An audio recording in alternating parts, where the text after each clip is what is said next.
You may have heard Oscar nominee Timothée Chalamet has found himself in the crosshairs of the fine art world. His comments about ballet and opera in particular have gone viral while he was making a larger point about the state of film and cinema.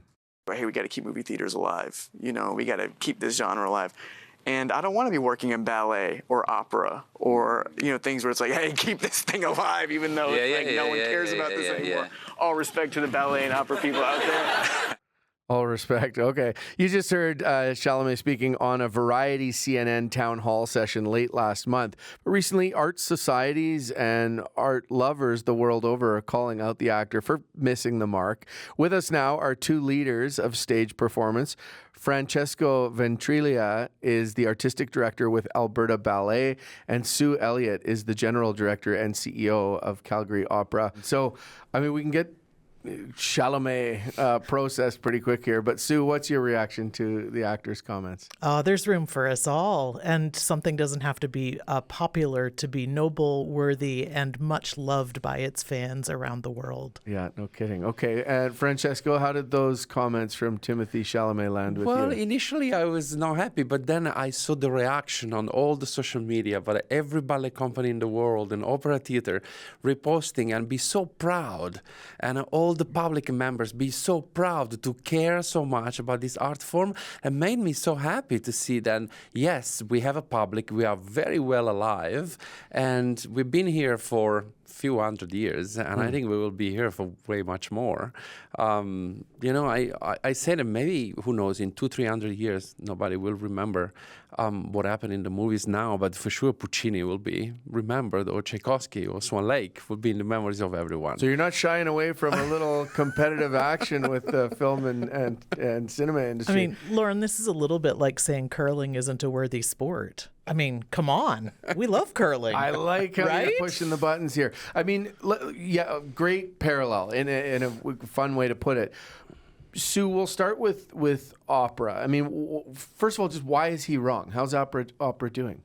Yeah, opera is telling stories today, yesterday's stories. Our stories are timeless, and they wouldn't be important or worthy of telling if they weren't.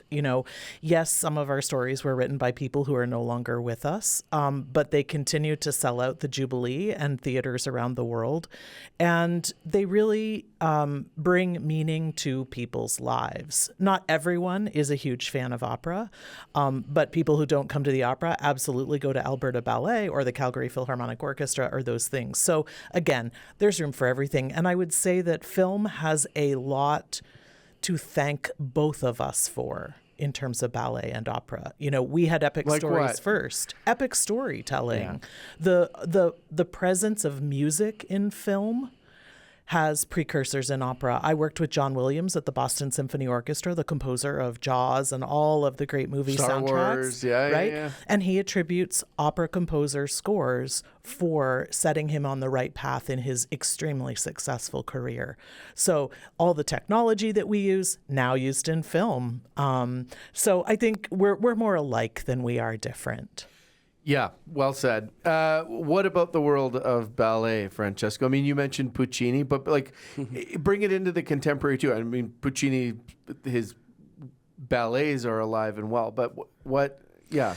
Well, this art form connect people with the deep sense of humanity, like the sense of being into a theater with a live orchestra and ballet on stage or opera, whatever art form live is. Mostly in this moment, people needs an art form that connect that with humanity. Mostly in this moment, we need physical place where to be together and celebrate humanity and the beauty of humanity through art form. Ballet has this power through the stories that Sue was mentioning, through the beautiful score, to the beautiful escape and dreaming. It's very important. The movies are standing of what this art form generated, like what opera and ballet are generating for hundreds of years. So I think it's a very important then art communicate to each other, artists communicate to each other, inform to each other, learn from each other, and not disparaging each other. Like it's important to stand all on the same art form, looking after our public, continue to tell stories, continue to protect the past and inform the future about who we were and who we'll be. Like that live performance inform humanity of where we are going. So, and never like now, we need to stick with it. We really need. Yeah. Sue, something Francesco said stood out to me, which is at first he thought, oh, Chalamet's out of line. And then he thought, wow, look at the conversation that's been created. Like, what has stood out to you about how this has gone? Since, it's a sort of a blip in online culture, whatever. But what have you seen in the conversation that has stood out to you? I think there's two things. There's definitely the external awareness spike, which is always helpful for us. You know, Alberta Ballet is about to open Swan Lake. We've got the Barber of Seville coming up in April. So that external awareness only helps us reach more people.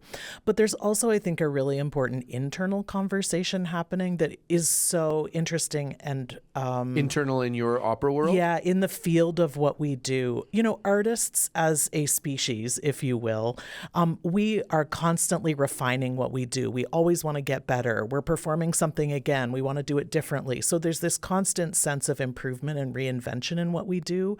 And sometimes that means that we are super critical of ourselves.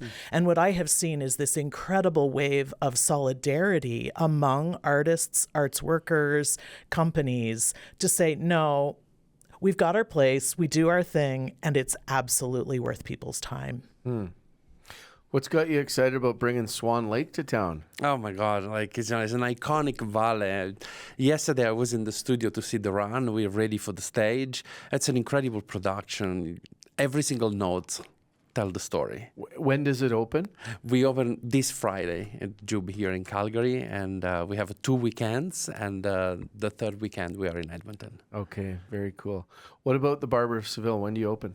April 18 at the Jubilee. We're ready. It's going to be a fantastic night out. The zaniest barber that has been on stage in Alberta ever. Oh, really? Totally. Okay. Zany.